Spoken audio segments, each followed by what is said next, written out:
sa lahat na narito.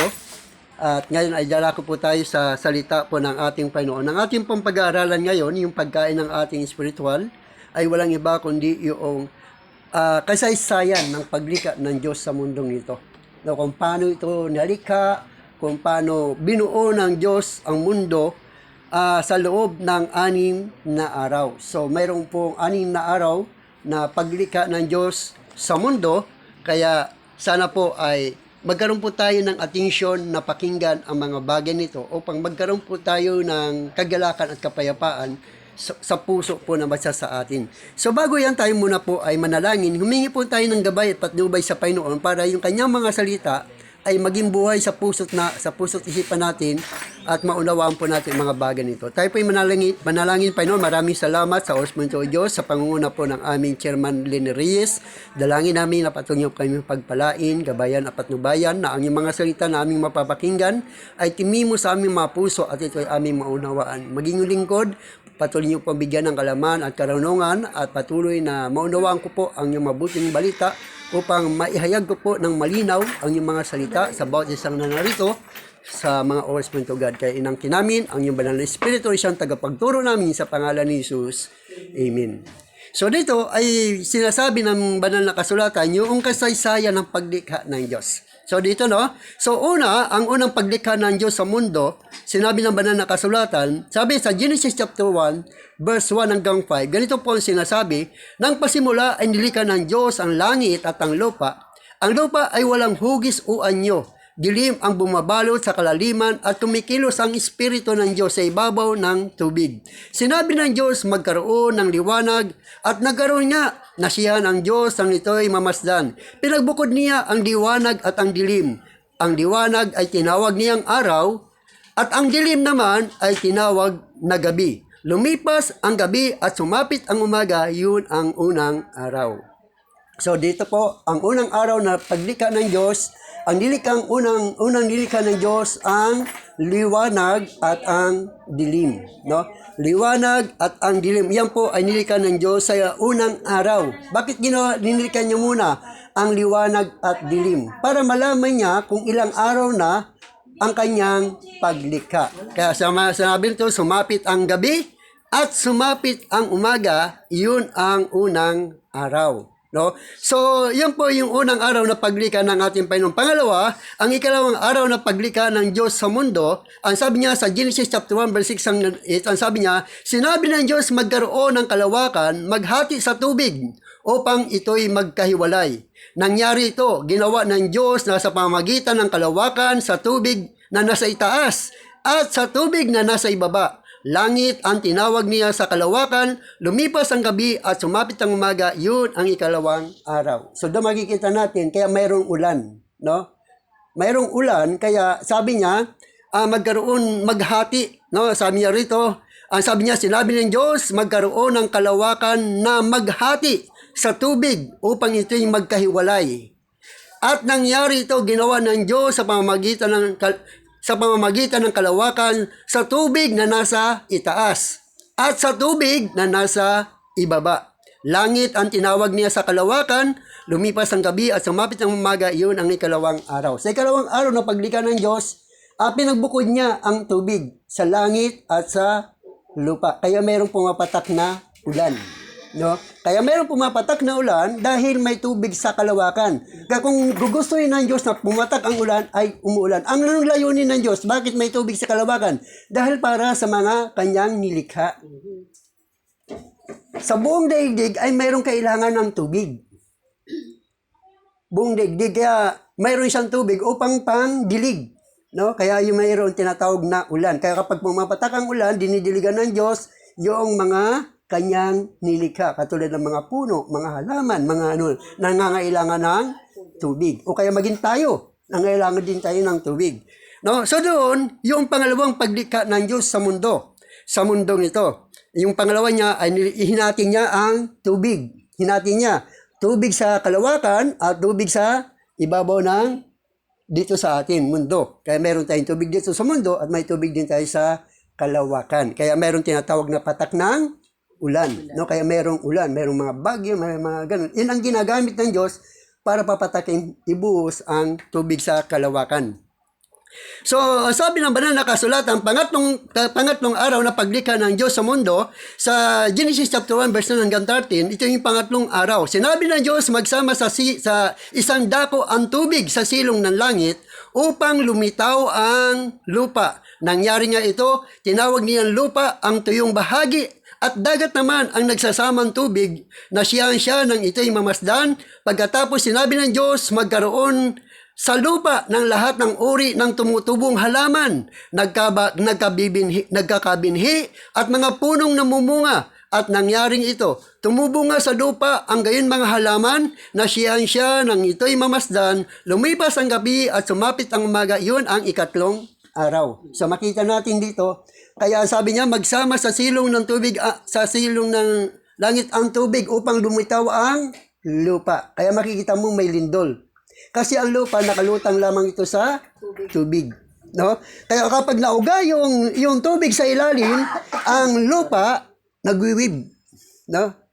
Nagwiwib siya. Kaya nagkakaroon ng paglindol. Sapagkat ang lupa ay nakalutang lamang ito sa tubig. Kaya saan ka pumunta may tubig. Bakit? Kasi nga nakalutang lang ang lupa sa tubig. Kasi sa tuktok ng bundok may tubig. Di ba?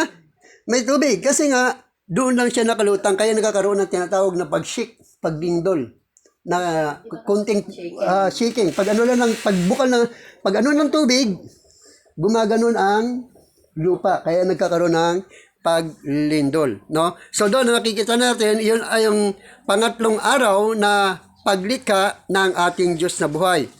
So makikita natin dito kung bakit mayroon lindol, no? Kaya nga doon lumitaw lamang ang lupa sa tubig.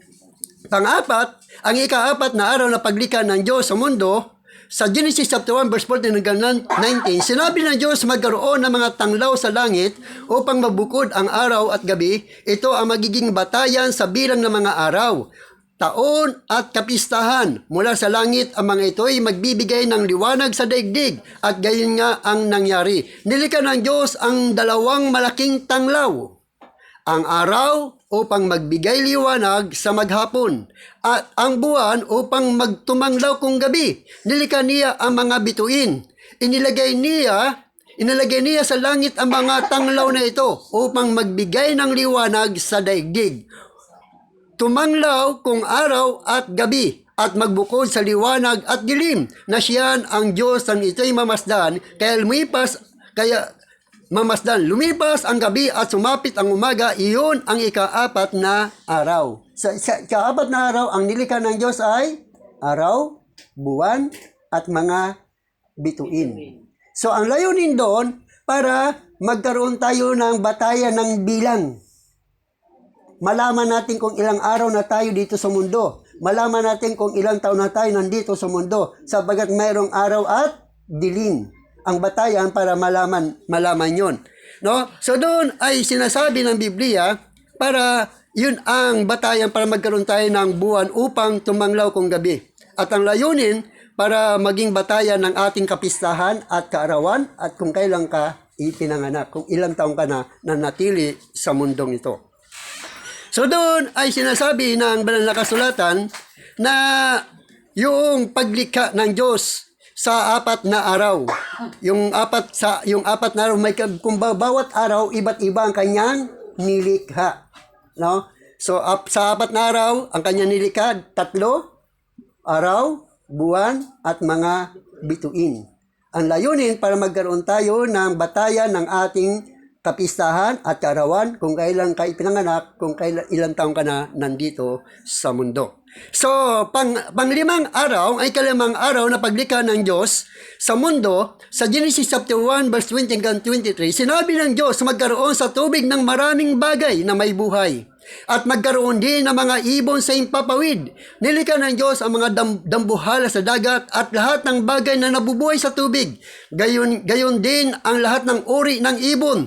Nasiyahan ang Diyos ang ito'y mamasdan. Pinagpala niya ang mga ito at sinabi, magpakarami ang lahat ng bagay na nabubuhay sa tubig at punuin ang karagatan. Magpakarami rin ang mga ibon at punuin ang daigdig. Lumipas ang gabi at sumapit ang umaga, iyon ang ika-5 araw. Anong dinikha ng Diyos sa ika-5 araw? mga isda, no? Yung mga nabubuhay sa tubig, linikha ng Diyos yan. At mga ibon sa himpapawid. Sa loob sa ikalimang araw na kanyang iba't iba sa bawat araw, iba't iba ang kanyang nilikha, no? Hindi sabay-sabay, no? Hindi sabay-sabay, kundi may proseso. May proseso yung kanyang paglikha. So binibilang niya. So ang ikalimang araw ang kanyang nilikha ay ilan? 2. Di ba? 2 ang kanyang nilikha niyon. Mga nabubuhay sa tubig at ang nabubuhay sa himpapawid, no? Yung mga ibon na lumilipad. Yan ang lahat ng nakikita natin na lumilipad, yan ang mga lilikha ng Diyos nung ikalimang araw ng kanyang paglikha. So ang ika-6 na araw ay ito, nandito na tayo, no? Kasama na ang tao, yung nabubuhay na sa lupa, no? Ang mga nabubuhay na.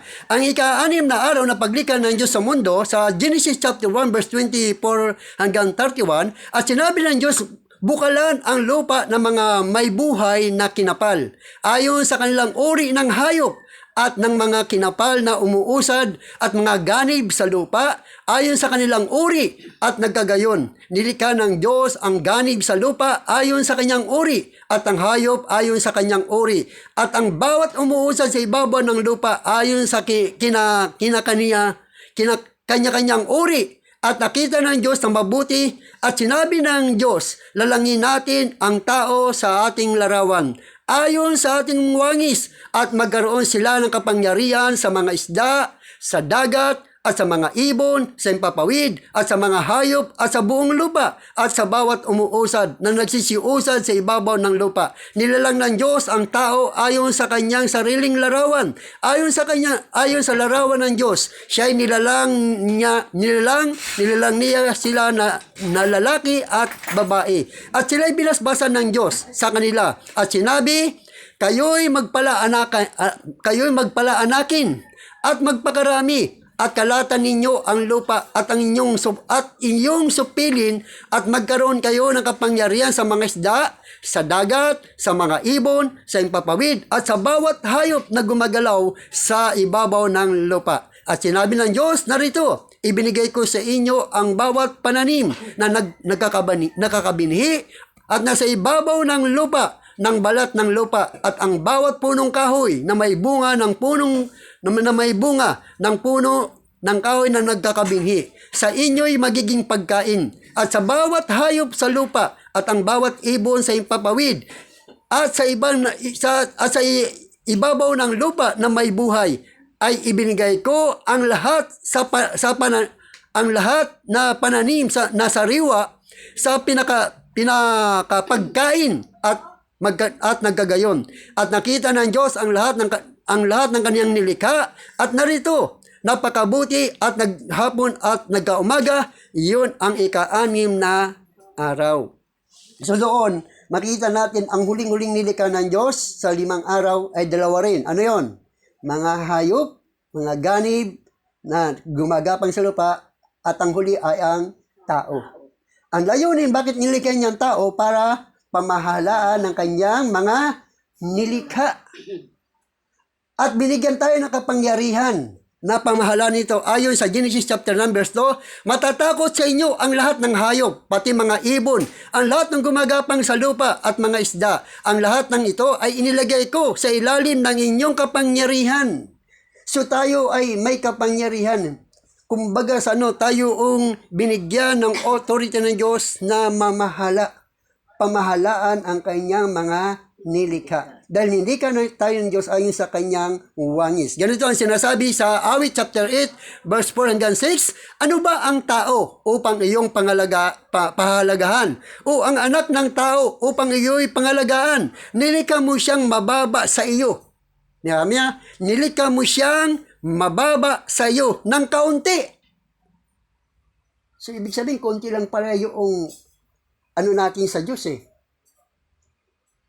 Ang kumbaga kung sa 3/4 na nasa na tayo.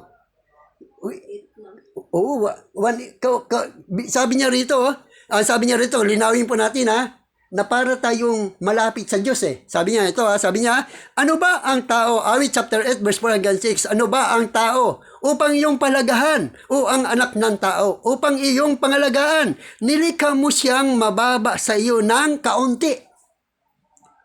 Pinuspos mo siya ng dangal at ng kaluwalhatian. Ginawa mo siyang pinuno ng lahat ng iyong nilikha. Sa lahat ng mga bagay, siya ang iyong pinamahala. So tayo yung mga tao na nilikha ng Diyos ayon sa kanyang larawan, tayo ang binigyan ng kapangyarihan upang pangalagaan ang lahat ng nilikha ng Diyos. Kaya makikita natin dito lahat ng hayop, mga ibon, natatakot sa atin kapag nakikita nila na tayo'y galit sa kanila. Pero kapag tayo naman ay nakita nila, naging maamo tayo at naging mabait tayo sa kanila, sila ay hindi natatakot sa atin. Kasi nga, nakikita ng mga hayop na tayo ay merong kapangyarihan upang sila ay pangalagaan, upang sila ay kontrolin, upang sila ay pangunahan. Yun ang sinasabi ng banal na kasulatan. Kaya alam niyo po ba kung ilang taon nilikha ng Diyos ang mundo? Alam niyo ba, sabi sa banal na kasulatan, sabi niya, mga minamahal, huwag niyong kaligtaan. Ang 1,000 taon ay isang araw lamang sa Panginoon.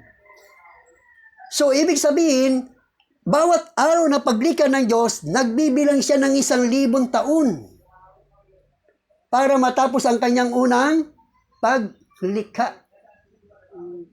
Unang paglikha. Kasi, ayon sa 2 Peter chapter 3, verse 8, sabi niya, mga minahal, huwag niyong kaligtaan. Ang isang araw ay 1,000 taon sa Panginoon at ang 1,000 taon ay isang araw lamang sa Panginoon. So doon ay pinakikita ng Biblia kung ang isang araw na paglikha ng Diyos ay 1,000 taon muna. Hanggat hindi natatapos ang 1,000 taon, hindi siya nagbibilang ng isang araw. Kapag natapos ng 1,000 taon, saka naman uli siya magpapanibagong paglikha.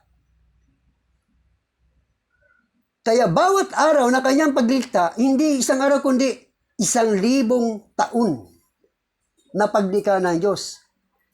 Kumbaga sa nilikha ng Diyos, halimbawa, ang dagat, ang nabubuhay sa dagat at sa himpapawid, yung mga ibon, 1,000 taon niya nilikha niyan sapagkat napakarami.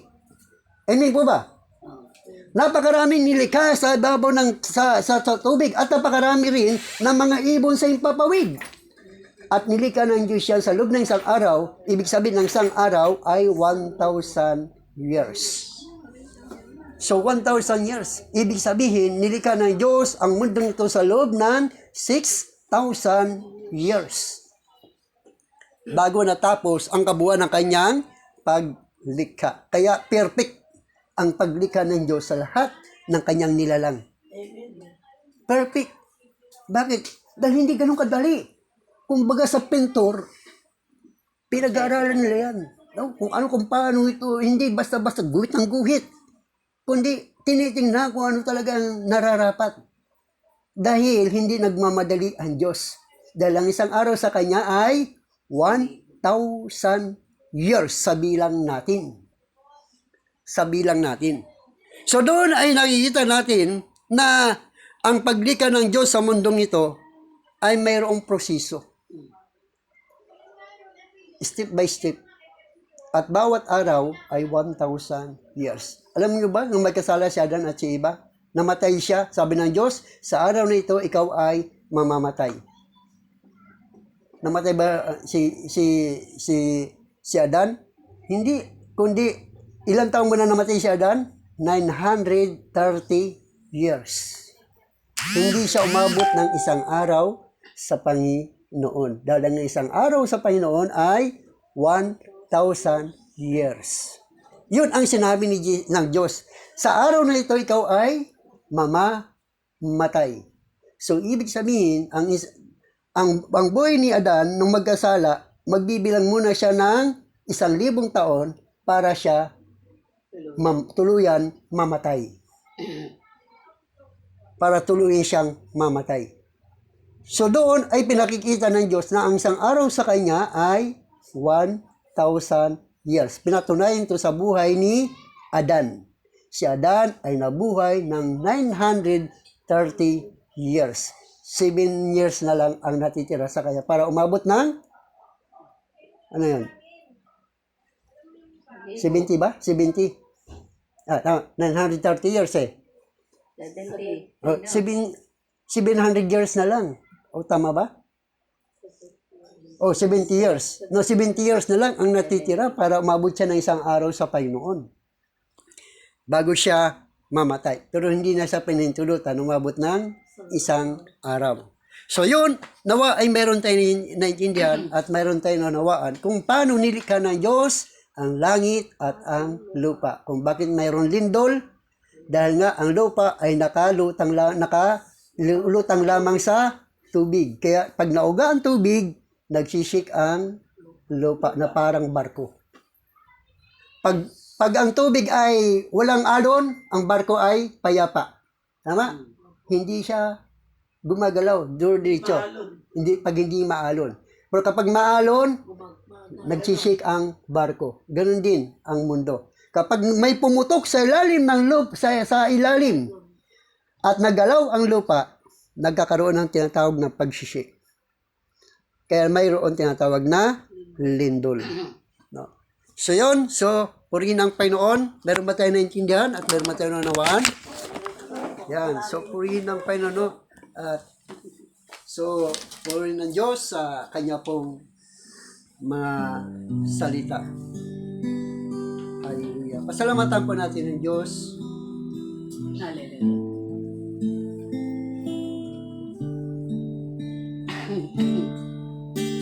Ikaw ang aming Diyos. Ikaw ang Panginoon. Ang lahat ng iyong nilalang, O Diyos, papupurihan ka. Papupurihan ka. Ikaw ang manlakad. Ikaw ang malikha. Ang lahat ng iyong nilalang, O Diyos, papupurihan ka. Papupurihan ka. Bago po tayo magtapos, ano ko ba si Chama? Baka meron may dadagdag. Pastor, talaga naman mga ang ginawa ng Diyos kasi isipin mo, no? Hindi na nangyayari ito kung lahat ng tao ay lumapit sa Kanya. Ito po may plano ng Diyos. Yung nangyayari ngayon, at nakabigat. It's a wake-up call. Panginoon lang po din ang nakakala po yung sinasabi ng Biblia. Panginoon lang po ang nakakala Wala tayo talaga. basta Kaya manalangin lang tayo tayo sa sa Kanya. Panginoon talaga. Wake Yun lang up po ang call yan. talagang ano. Wala naman tayo magagawa eh. Opo. Kasi Kaya siya, naman talaga dasal siya lang naging tayo. lang nito eh. Opo. Ginawa niya lahat ito kompleto. Kaya lang yung iba, pinakikirama hindi dapat pakilangan eh. Diba katulad ng bundok? Sinagawa na siya. Tinakalbo nila yung mga... Ang kailangan mina-mina. Tapos ang dagat, maraming bagay. Pero, kaya sabi ng Panginoon, tayo lumapit sa Kanya, hindi tayo pababayaan. Meron siyang gagawin. May pinapaalala siya sa mga tao. Gusto mabuksan ang isipan ng tao. Masyado nang busy ang tao sa mundo. Wala nang panahon. Meron mang konti, ayaw pa para sa Lord. Di ba to? Wake up call yan eh. Kasi ang sabi nga po nila, ano yun, ito raw po ay senyales na darating na ang Panginoon. Amen. Sa pahayag yan, di ba, Pas? Sa Revelation. Ang sabi ko naman, walang nakakabatid. Kahit si Jesus, hindi niya alam kung kailan darating, kung kailan babalik. Ang ama lamang. Tanging ang ama lang sa langit ang makakabatid. So, tama yung sinabi mo, talagang Kasi, di ba taglamig na yung mga ngayon? Kasi mga bago pa anak, mga bata malilingit. Opo. Hindi natin alam plano ng Diyos kasi Minsan isipin mo kung sarili mo lang. Oh. Sarili mo, kamay mo nakakagalaw. Diba? Kung di talaga, kumpleto talaga binigay eh. Nakakapagsalita ka. Yes. Nakakamukit. Yung bituka ko nga, kahit gumano ka, di ba, hindi gumagalaw. Kaya napakabait ng Diyos eh. Hallelujah. Talagang, kinumpleto niya talaga. Alam ko na, wala na akong masabi. Kaya alam ko, minsan ang tao, inalampasan nila ang Diyos eh. Hindi nila inaano sa sarili na, bago gawin to, Dapat ano mag-isip muna. muna. Oo, yun ang ano ko eh. Kaya pero pasalamat pa rin tayo sa Diyos kasi mapalad tayo dahil Amen. tayo, binibigyan tayo ng Diyos na Hallelujah. ganun na pinapaliwanag sa atin. Kaya lang iba, nagbingi-bingian. Kaya salamat sa pag-pray natin sila kasi hindi naman natin kayang katulan ng bawat isa. Pag-pray natin na sana may paiwatig ang Panginoon ngayon. May pinakikita ang Diyos eh. Amen. Kasi yung tubig na iniinom natin, napakalaga. Yung tubig na yan eh. Kayang ganunin ng Diyos yan eh. Mawala lahat ng tubig na yan ang mangyayari sa atin. Diba? Sa tayo lahat tatawag. Dapat ngayon pa lamang tumatawag na tayo sa Panginoon. Ano man ang pagsubok, ano man ang mga bagay. Sasagutin ka na Diyos. Ako na-experience ko na dahil nakahiga ko, hindi ako makagalaw. Sabi ko, Panginoon, tulungan mo ko, Panginoon. Tulungan mo ko. In the name of Jesus' name. Yes. Nakagalaw po. Powerful. Powerful ang Panginoon. Amen. Mahalaga ang Diyos. Kagagawan. Di ba? Alam mo si Nanay Bel, yung time na yung mangyari sa anak niya. Di ba, Mars?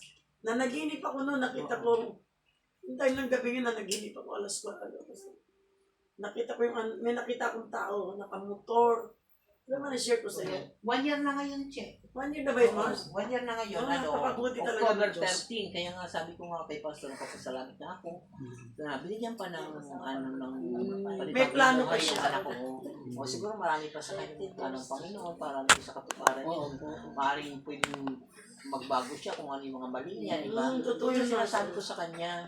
Pero ako, lubos naman ako napapasalamat kasi sa kabila nung napakabigat na pinagdaanan namin ng alam mo, may sakit ba noong that time si Kuya Junior mo, di ba halos dalawa yung problema. Nalagaan niya. Oo, nalagaan. Pero alam mo, sa tulong ng mga kaibigan ko, yan si Chairman, sa mga Bait talaga ng Panginoon. mga kamag-anak namin, Hindi ka mga niya kasama ko sa barangay. Basta Parang lumapit ka lang sa- narausang ko lahat yan sa tulong ng Panginoon. Hallelujah. Umaano Yan. yan.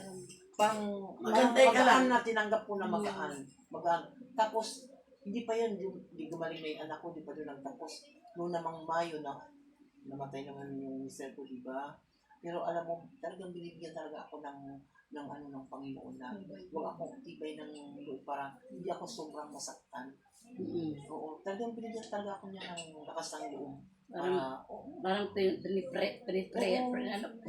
prayer niya Kasi yung yung puso iba, di mo. ba, hindi matanggap. Pero ako, Totoo yan. binigyan ako niya ng kaisipan na talagang maging open yung isip Amen. mo. Oo, na talagang ganyan ang buhay ng tao, Yes. di ba? Tanggapin mo, ganyan ang buhay ng tao. Pagka kinukuha na ng Panginoon, wala tayong magagawa, di ba? Tama na Basta lang. mag-pray na lang tayo. Amen. Mag-pray. Wala yung Diyos. Ilang buwan na, May, June, July, August, September, October. Magpa 5 Pa months. 5 months pa lang. Pero Medyo minsan, siyempre, maano pa. ako ng kalungkutan. Pero ang ginagawa ko, sumasaglit na lang ako sa kaibigan niya. Dinadalaw ko. Derek ako ng kandila, tapos binigyan ng bulaklak para mayusan yung aking kalungkutan mo. Ganun lang. Kasi sa atin lang yun. Basta magdasal lang tayo sa Panginoon. Lahat Amen. yung mga pagsubok na yan, malalampasan natin yan. Oo. Ano lang. Kapit lang tayo. Hindi, talagang ano yung... Ako dami ko yung pinagdaanan. Pero nanalangin ako mag-isa Totoo ko. yun. Iyak ako sa Lord. Inaantay ko yung ano na kung kailan niya. Hindi ako nagmamadali kung kailan niya sasagutin. Nagantay talaga ako, umiyak ako sa kanya. Walang ibang tao kundi siya lang yung tawag ko. Pero napakabuti ng Diyos talaga. Sinagot niya isang araw, isang ganito. Talagang hindi mo ma-explain ang gagawin ng Diyos niya. Totoo yan ang sabi. Experience ko sa buhay ko talaga. Bakit hindi ako mahal ng Diyos? Palanding kami ng aeroplano. Malakas ang bagyo, gumano yung aeroplano. Palanding kami ng Netherlands. Sumuka ako. Pagsuk ako, tulog na ako. Nakababa na ako ng Netherlands. Oh my God! Nagising ako. Gising ako. Di ba, nasa palanding kami. Ang lakas ang tintak ng aeroplano. Lula. Maganda ng aeroplano eh. Oh, Diyos ko, talaga makita mo gumagano. Sumuka ko. Tapos na, pagkasuka ko, pinatulog ako ng Panginoon. Pagbaba ko, nandiyan na ako sa ano. Nagisingap na ako. Oo. Thank Di you, ba Lord. napakabait ng Diyos? Hindi niya pinaramdam na hindi ko kaya, alam niya, na hindi ko Kasi kaya, matakot siya, madam. hindi ko kakayanin yung talo ng aeroplano. Lakas eh. Oh, matakot. Matakot ako talaga eh. Hindi naman ginawa, sumuka ako. Pag suka ko, tulog na ako. Nakababa na ako. Amen. Amen. Di ba? Amen. Ang bait talaga ng Panginoon, di ba? Hallelujah. Isipin mo. Praise the Lord. Ako ninanda ng aeroplano. Man, hindi. Talo talaga ng... Nagbagi talaga mga isa dito. Siguro November, ano yun? November 2 yata yung, ano kami, November 2. Pababa aeroplano. Mataas pa. Talaga naman gumaganon. Ay, Diyos ko. Di suka na ako. Sumuka ako. Pag suka ko, hindi ko naman, hindi mo na pinatok. Pagbaba ko, doon na ako. Amen. Diba? Yung anak ko din, nasa taas pa sa papawid pa sila eh. Mataas ang ano yung bagyo eh. Naabot niya eh, mga pasahero daw. Kaya wala sumisigaw kayo na. ng aeroplano. Yung panganay ko galing US eh. Galing ang Philippines. Sila kinabukasan pa sa may bagyo pa eh. Lakas ang bagyo dun eh. Nagsisigawan yung mga pasahero. Gusto naman magpahilo. Gusto naman parakyo. Eh, yung bata sa December, anak sa naku, Diyos ko po, Panginoon, Lord. Naku, hindi ko talaga, pero na-experience ko talaga, pumapalo yung aeroplano ganun. Siyempre, malakas ang hangin, di ba? Nakatakot talaga, madam. Pero salamat ako sa Panginoon, hindi ko naramdaman yung takot ko yun talaga, pinatulog. Natulog. Ewan ko ba, hindi naman ako naantok, bigla nila ako natulog. Pagbaba ko dyan ako, salamat sa Lord. Hallelujah. Hindi talaga. Praise the Lord. Kasi matakot ka talaga. Napasarap talaga. Ang sarap talaga pag ang Diyos talaga kasama mo. Amen. Nangyayari talaga. Tuwan-tuwa ako talaga sa Panginoon. Di ba malaking bagay ginawa ng Diyos na yun? Hindi biro-biro. Kahit sa buhay natin pang araw-araw na, everyday, sa loob ng tahanan, pag-isip mo lang, Salamat kasi nasa sila yung muli ng Diyos, buhay. yung lakas, araw-araw na trabaho mo, akbang mo lang, iningatan tayo eh. May paalala ng Diyos ngayon na nangyayari sa atin. May ginigising nga ang Diyos, nangyayari sa Senado, may ginigising. Oo nga. Yan eh. Hanggang Inaano niya yung mga tao kung ano. Oo. Talagang lahat ng Yung bagay. bunyag rin ng Lord God ang nangyayari sa mundong ito. Sa Yung Pilipinas. sa Cebu na, isa ko tulog na kayo. Bigla hanggang na ngayon, bumabagyo. Kagadi na, madam. Madaling araw, madam. Nagwinto na naman sa Cebu. Di ba, natutulog kayo. Walang tigil. Punta kami ng Davao, yung pinuntahan namin, di ba, Marcia, sama ka? Oo. Ito yung- Nervoso. Ito yung ano, bahay na tinira namin na ilang dagat. Itulugan namin. Maganda, di ba, Mars? Dapat nga kami sa private, hindi ko gusto dahil kumati ang tubig. Lalo yung chick, atin na rin yun. Kati na may team. Pagkati may team yung bahay, malis kami. Ginawa namin yung kalating wapor na deposit. Pagdating dito na lang kami natulog eh. Dagat yan. Malinaw. Ngayon, di ba umaano na daw? Dahil natuyot na. Kontrolado ng Lord ang kita. Diba? Tapos may party sa Davao ng dagat na kulay pula ang Yung nga po lang nga yung dinano yung tubig. kulay pula. Ikiling talaga. Kaya nga sabi ko, magpapakita ang Diyos sana mga tao. May siglo. May, Meron sa plano. sana yung mga tao na hindi pa sana nakakakilala sa Panginoon. Sana Nag-aantay ang Diyos na, di ba nanay nga natin pag hindi natin sa pinansin? Kapatid natin, nagtatampo. Yung pa kaya ang Diyos, Oo. nagbigay ng buhay sa atin. Yes. Na kulang lang talaga yung ibang tao. Dasal. Inuuna nila kung ano-ano. Pag dumating yung tragedy, na walang tatawag. yung iba kasi talaga, ang sinasagot kasi nila yung lalo yung mga pera. Wala silang Hindi Panginoon. ka rin hindi ka. Although kailangan ng pera, pero Huwag natin Diyos. iba pa rin yung Panginoon. Okay? Amen. Tayo po ay umawit ni sa pong tapos na po yung oras natin. Next Parang episode. Lord. Sa sunod po na linggo. Ayusin po natin at papanpan mamaya ni Sister Nida sa panguling panalangin. Ayos muna tayo. Salamat sa Diyos na tapat. Salamat sa Diyos na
Salamat. Salida po sa panguling panalangin. Yes, Lord. Panginoon, maraming salamat. Hallelujah. Tunay nga po, God, Lord God, na hindi po kami nagsasawang magpasalamat sa iyo. Ikaw ang Diyos noon, ngayon, at magpakailanman. Ikaw ang napakabuti-buti mo, Panginoon, Yes, sa aming Lord. buhay. Tunay nga po, Panginoon, na kung wala ka, wala po kaming magagawa. Kaya naman, Lord, salamat po sa panahong ito. Yes. Sa oras na ito, Panginoon. Hindi po aksidente na ako po'y napadako. Ito'y niloob mo, Panginoon. Salamat, Lord God. Hallelujah. Yes. Dalangin namin, Panginoon, na dumami pa. Yes, Dagdagan mo Lord. pa, Panginoon, Yes, ang mga Lord. pikilala sa iyo. Siya, Bilang Lord. Panginoon ang aming nakanilang buhay. Lord, pagpalain mo nga po ang lugar na ito. Yes. Hallelujah. Ang barangay na ito, Panginoon, ang barangay 105, Yes, Lord. Tunay nga po, Panginoon, na ilan lang ang barangay nang nagdadaos ng ganito. Yes, Lord. Na fellowship o pag-usapan ng kadakilaan mo, Panginoon. Amen, Lord. Hallelujah. Lord. Salamat po sa aming chairwoman. Jesus, Lord. Hallelujah. Salamat sa iyo. Tinataas po namin siya sa iyo, Panginoon. Lord, hallelujah, Lord. Salamat po sa buhay niya. Yes. Sa kabila ng kanyang kapaturan, Panginoon. Sa mga masalimuot ng kanyang mga kasama, Panginoon, ng kanyang mga tauhan, Yes. ang kanyang barangayan, Lord, binigyan mo pa siya ng kakasuhan. Yes, Lord. Salamat. Hallelujah. Salamat po, Panginoon. Ang kalakasang Panginoon ay nanggagaling sa iyo. Yes, Lord. Salamat po, Lord. Pagpalain mo po ang aming barangay. Yes. Yes, God. Over this- Hallelujah. Lord. Over this barangay 105 with your precious blood, Yes, Lord God. Lord. Salamat po. Salamat sa council, Panginoon. Ang mga kagawad namin, O God. Yes. Hindi ko man ma-mention lahat ng mga pangalan nila, Lord. Pagpalain mo po ang aming council. Yes, Lord. Hallelujah. Maging ang aming treasurer, ang aming secretary. Yes, Lord. Lord, mula sa tanod, Panginoon, Yes. mula sa maliliit na gumagampan na kanilang tungkulin sa baranggayang ito. Yes, Lord. Lord, salamat po sa buhay ng bawat Yes, isa. Lord. Salamat sa So, iyo. gumampan sila, Panginoon, ng kalang tungkulin para sa ikauunlad ng barangay na ito. Thank you, Lord. Hallelujah. Thank you, Lord. Salamat, Lord God, Jesus, hallelujah. Dalangin ko, Panginoon, na marami pang tao. Wake up call to, Panginoon, Yes. ang nangyayaring ito sa mundong ito. Siya nga, Lord. Maging sensitive po ang bawat isa, Panginoon, na meron ka sa aming sinasabi, O God. Meron kang pinababatid, Panginoon. Kaya meron ganitong mga siglo, Panginoon. Ang mga baha, Panginoon. Yes. Ang mga lindol, O God. Hallelujah, Lord. Kontrolado mo ito, Yes, Panginoon. Lord. Lord, salamat sa iyo. Lord, salamat. Sa pangalan ni si Jesus, kontrolado mo wala rito sa Maynila, sa dito, Panginoon. Dahil, Lord, nananampalataya po kami na iingatan mo po ang bawat isa. Hallelujah. Salamat, Lord God, Jesus. Ang aming kababayan, Panginoon, Yes. ang aming mga kapitbahay, O God. Yes, Lord. Dalangin namin ang bawat isang pamilya, O God, Yes. na manalangin, O Diyos, na makapangyarihan. Dalangin ang kanilang pamilya, O Diyos, na Yes, Lord. makapangyarihan, O God. Hallelujah. Salamat, Lord God. Dalangin namin na meron pang dadalo sa gawain ito, Panginoon. Niloob mo, Panginoon, na merong ganitong gawain. Yes. Hallelujah. Salamat sa Kahit iyo. sino pa sila, Panginoon, hindi po kami tumitingin ng relihiyon. Yes. Ang walang ibang itataas sa lugar na ito, kundi Oh, ikaw siya, lamang, Lord. Ikaw lamang, Jesus Jesus. na makapangyarihan. Yes, Lord. Salamat, Lord God. Hallelujah. Kapayapaan mo sa Salamat, bawat God. pamilya. Hallelujah. Sa iyo po namin. Hallelujah. Wala po kami ibang itataas, kundi ang pangalan mo lamang, God. Ang aming pag-uusap. Yes, God. Hallelujah. Salamat po, Ikaw ng Lord. Panginoon ang manguna, Yes. Panginoon. Yes. Ang kapayapaan. Yes. Yes, God. Hallelujah. Opo, opo, opo. Salamat po, Ama, Yes. sa bawat anak namin. Yes. Saan man sila ngayon, hindi nagkakatiwala. Opo. Siya nga, Lord. Lord, wala kami magagawa, Lord. Yes, God. Kami sa iyo magtiwala. Opo, Lord Sa iyo po God. lamang, Panginoon, ang Yes. aming sandigan sa buhay na to, Lord. Yes. Nakakatayo kami dahil sa iyo, Yes, Panginoon. God. Lord, Hallelujah. bigyan mo po kami ng wisdom, Panginoon. Yes, Lord. Ilayo mo po kami sa Yes, lahat ng God. gawa na masama. In the Opo. name of Jesus, Lord. Ang aming mga presidente Yes. dito sa nasunugan, Lord. Yes. Sana po magkaroon silang kanya-kanyang tahanan, Panginoon. Yes. Yes, Nakikita God. mo ang kanilang sitwasyon, Lord. Wala po kami magagawa, Panginoon. Sana ang aming presidente, mga National Housing Authority, Lord, sana po mabigyan kami ng isang lugar para Yes. maayos po kanilang Siya tirahan. nga, Lord. Salamat po, Panginoon. Yes. Kung ano man ang aming pagkukulang, Lord, sa aming mga residente, Yes. at hindi namin naabot, kayo na pong bahala sa kanila. Opo, Lord Alam God. po namin, Panginoon, wala kami pinatago sa iyo. Yes. Sa pagmamahal ang aming iabot sa kanila, Panginoon. Siya nga, Lord. Pero, Panginoon, Siya nga po. kulang ang aming sarili, Panginoon. Yes. Kaya, Panginoon, Siya nga kayo po. na pong bahala sa kanila, Panginoon. Tunay, Panginoon, ang iyong mga anak, Panginoon, ay umaasa po sa iyo, Yes. Yes, Panginoon. God. Thank you, Jesus. Thank you, Lord. Amen. Amen. Amen. Bless po. Tapos na po tayo. Maraming po salamat. Thank you po. Sa po muli na Lunis. Mahalaga, mahalaga. Ayun, nalaga talaga.